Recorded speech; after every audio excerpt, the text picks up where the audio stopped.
Do you ever feel that the government doesn't truly represent you? Let's talk about it on Azimuth Podcast. I'm Kimberly McNabb, and with me is my husband, Barrett McNabb. So over the weekend, you cannot have missed this news. Iran launched 300 projectiles consisting of ballistic missiles, drones, and rockets in a direct attack against Israel. Now, Israeli had a layered defense and a coalition of forces that were shooting down and intercepting these. You had U.S. aircraft, U.S. destroyers, British aircraft, French aircraft, even the Jordanians intercepted missiles because the missiles were flying over their airspace.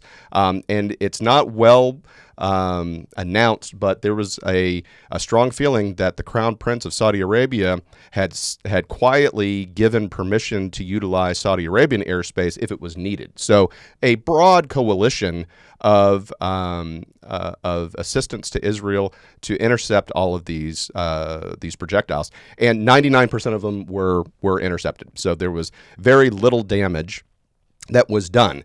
But this has caused a greater kind of outcry of people that are supporters of Iran's proxies throughout the world. Hezbollah, Hamas, the Houthis as well. And so there's been a increasing call for Iran, and specifically, I don't like saying Iran, but the Islamic Republic that governs Iran to go to war with Israel. But an Iranian-American lawyer and popular TikToker is really bashing the Islamic Republic and its clueless defenders clamoring for a war with Israel. Arguing that everyday Iranians know what a ruthless government that is in Tehran is really like, and Iranians are begging for peace. And she's quoted as saying, "In what capacity have you distorted the story to make Islamic Republic the victim?"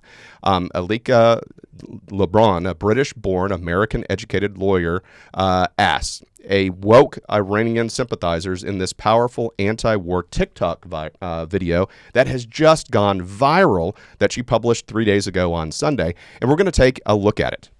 Hi, Iranian woman here. It's become very apparent that you haven't been listening to anything that we've had to say for the past 2 years. But I was wondering if you could just lend me a few minutes of your time in this ungodly hour to hear us now. We've had to watch over the past 24 hours people clambering onto the internet to exclaim that Iran has the right to defend itself. In what capacity have you distorted the story to make the Islamic Republic the victim? That's I think what we're most curious about. When we were screaming for the past 2 years that they were lynching us, where were you? When we were screaming that they were killing Iranian women for not wearing a hijab, where were you? When they were lynching Iranian men from cranes for protesting, where were you? So let's put that a little bit in context. So in September of 2022, there was a woman who had a loosely fitting hijab on. She wasn't fully uncovered, but had a loose fitting, and the morality police grabbed her. Now, they held her for a number of days, and she wound up being killed. And it just outraged the everyday Iranian, again, the people of Iran. The oppressors is the Islamic Republic, right? Mm-hmm. But the people of Iran went through mass protest. And how brave are these women? They publicly filmed themselves burning their hijabs, publicly filmed themselves doing TikTok dances without wearing their hijabs. And those women were also punished. Some were flogged with canes and beaten. More people were killed.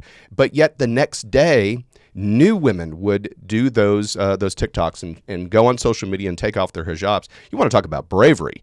I mean, that's the kind of thing that makes me so angry when these feminazis complain about men and people complain about America. You have no idea what is like anywhere else. Right. We have it the best.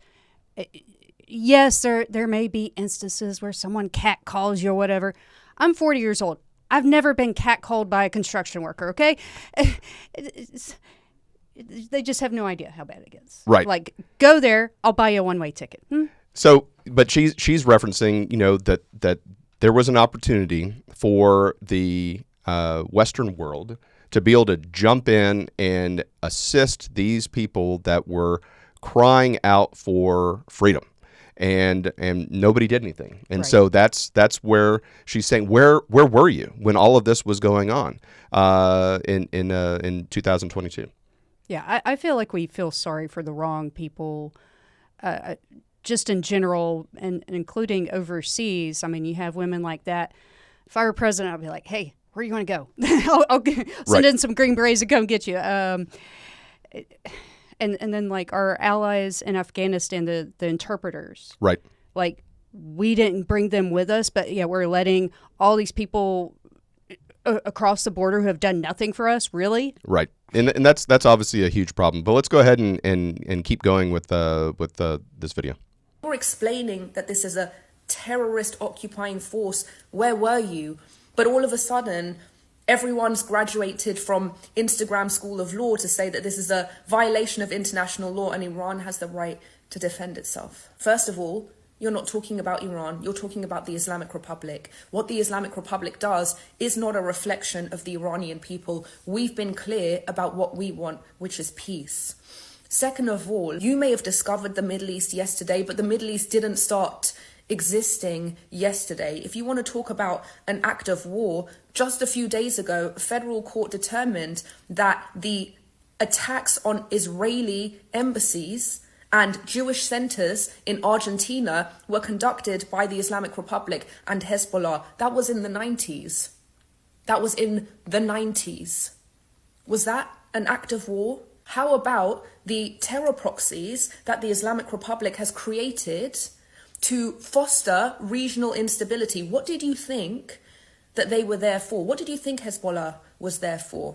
Hamas, Houthis, the militia groups in Iraq and Syria. Did you think that they were there to instigate a system of public schooling, education, to feed the poor, house the unhoused? What did you think that they were there for? Is that an act of war? She is dropping some major truth bombs. Right. Yeah, if you're going to be out protesting for or against anybody, know what you're supporting, what you're screaming about, what you're blocking traffic about. Right. I mean, she's talking about a regime that promotes this propaganda.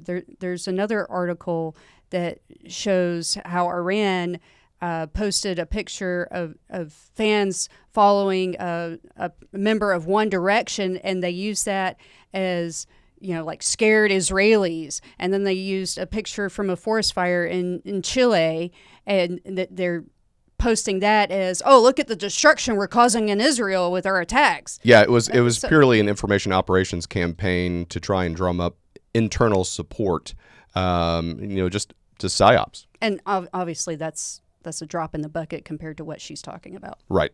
Yeah, absolutely. So, in looking at the dates, I mean, she mentioned the attack on the Israeli embassies in the 90s, but let's go all the way back to the Munich Olympic Games, where Israeli athletes were murdered, kidnapped and murdered.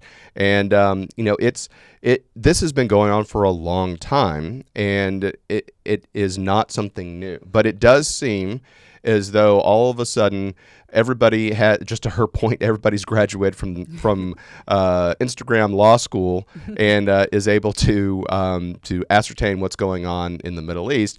And it's like Monday armchairing quarterbacks of Sunday's game.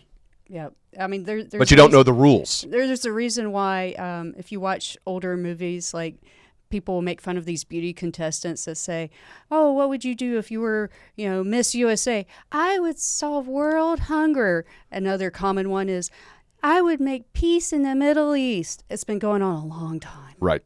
And some of the biggest gains were under the Trump administration with the Abraham Accords, and so you have Saudi Arabia and UAE and Qatar all kind of normalizing relations with Saudi Arabia, with Israel, and it's just, this is just amazing. So let's keep going with all of the truth bombs that she's saying.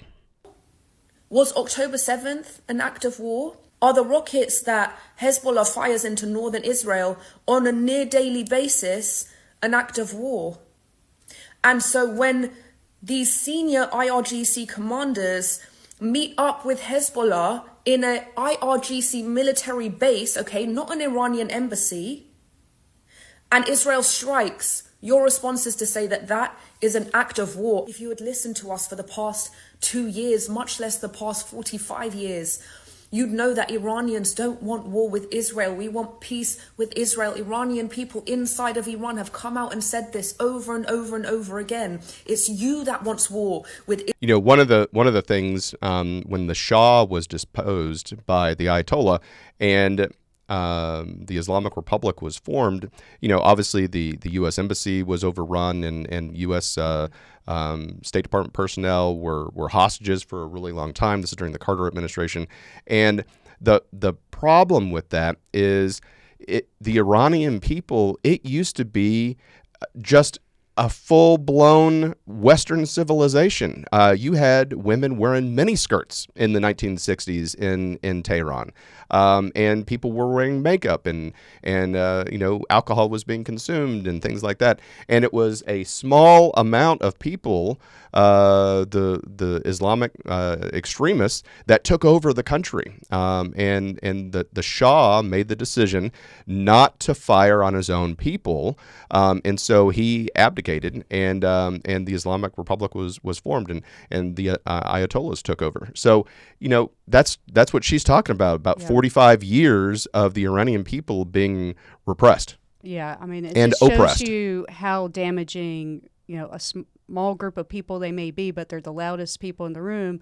If you let them take over, it's just nothing but chaos. It's like having a class full of kids and having the two loud ones dictate what happens. Israel, it's your hatred for Israel and your hatred for Jews that's pulling us into a war that we didn't ask for. Have we not suffered enough for the past 45 years that we now have to be used as pawns for your fantasies about war with Israel? Leave us alone. We don't want that. So if you want to support the Islamic Republic in putting Iranians' lives at risk and everyone's lives at risk, they just killed a 10-year-old Bedouin boy for this. Is that what you wanted?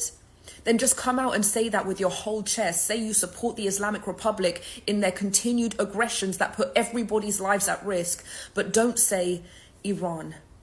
For 2 years, we asked you to come out and say free Iran. And now you want to speak up to put our lives at risk and say go to war, Iran. You are no friend to the Iranian people for that. Yeah, that's a great point. So it's people that are outside of the sphere of influence yelling inside to dictate what happens, right. And you have no skin in the game. Any knowledge. Or that's a great point. No knowledge, but you don't have any skin in the game. Iran, please go to war, but you're not there. You're not there. I mean, there's going to be fallout from any attacks on Iran, and Israel has not yet decided on whether or not it's going to respond. But it just goes to show that everybody has an opinion, and right, and they need to. If you're going to speak out on something, protest something, do know what you're doing it for, and they're saying yay Iran, boo Israel. I mean. Okay, Israel's so bad. I mean, okay, let's have some Iranians show up at an Israeli hospital, wounded. They're going to get seen. Have some Jews show up at an Iranian hospital. What's going to happen? They're going to die. It's going to be a bad outcome. They're not going to make it. Bad outcome. The diagnosis does not look good. And also, I was listening to Alan Dershowitz, and he said that the other day, Benjamin Netanyahu was on TV, and he was even commenting about the intellect of the Iranian people and how it's such a shame that there are so many people of Iran heritage in Semi Valley, like leading companies, and they had to flee Iran. So it's just this brain dump. Yeah. And I mean, I'm Patrick Bet-David with the PBD podcast. He's of Iranian descent, fled Iran. there's a and he served in the 101st Airborne. Yes, exactly. As a veteran. And there are a couple of people whose parents, kids that go to school with our kids, the parents are of Iranian descent as well, and they do jobs I don't even know what they are, what kind of doctor they are. I'm like, into what? Right. Well, this is a disaster for the Islamic Republic because of the fantastical and spectacular failure on their part.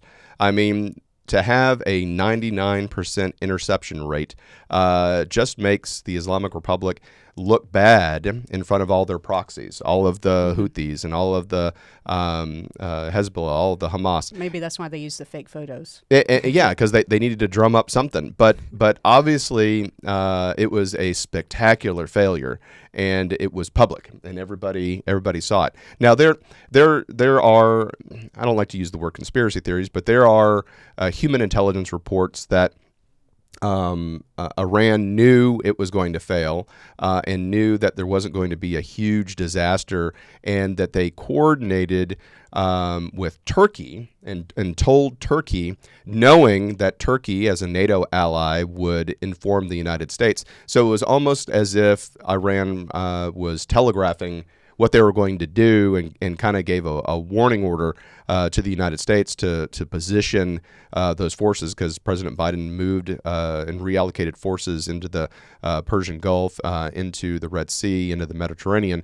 And so there is some thought process that the Islamic Republic knew that that 300 projectiles would be intercepted, and it wouldn't cause massive death and destruction in Israel. But that's an unconfirmed report. Right. So, I mean, they could have actually meant to do something and just failed at it. Yep. You never know. But anyway, we'll keep on top of this to keep bringing you more and more information. But thank you so much for watching Azimuth Podcast. Please stay tuned after these messages. Hi, everyone. Thank you for listening. If you enjoy our show with all the stories we share, we would love your support. And it's as easy as clicking that subscribe or follow button. This will ensure you never miss an episode and keeps us bringing you these important stories. Your support makes a huge difference. Thank you so much for being part of our podcast family. Thanks, and keep tuning in.